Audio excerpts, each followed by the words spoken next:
Good morning, good morning. Happy Mother's Day sa lahat ng mga nanay. Ayan, tumalsik pa yung laway ko. So, kakaligo ko lang. Sobrang bilal ako kagabi. Ambot ay. Ano mampod nga di man ko makatulog kay magabi.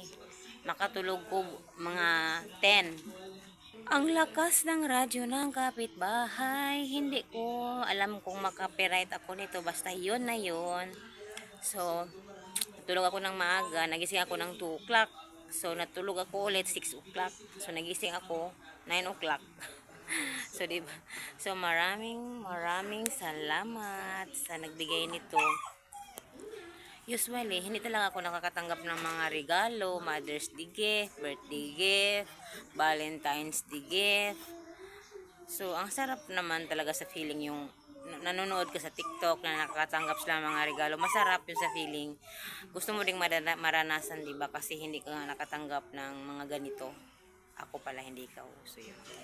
So, ayun, ngayon, may nagbigay sa akin na bata, kapitbahay ko. Sobrang thank you, thank you, thank you.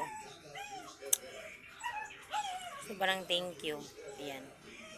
Chocolate at kape, may papunting flowers. Sobrang thank you sa aming kapitbahay na bata. Ayan. Happy Mother's Day and Happy Mother's Day, Auntie Inday. So, ayan. Inday po kasi ang palayaw ko talaga. Ako po talaga ay Inday. So, yun. Maraming salamat. So, ayun. Mag-isa ako sa bahay. Yung anak ko nangangabit bahay, si Krista Masada. Wala naman talagang ganap buhay namin dito kasi ano nga, hirap ang buhay. Kaya si Chris hindi nakabili ng mga regalo. Mag-ano na kami. 17 years na ngayong September pero wala talaga akong natanggap ng mga regalo-regalo, wala. So, yun. So, ayun.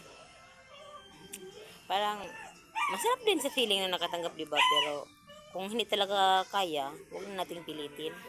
Kasi, unahin talaga lagi bigas, pagkain, paon ng anak mo.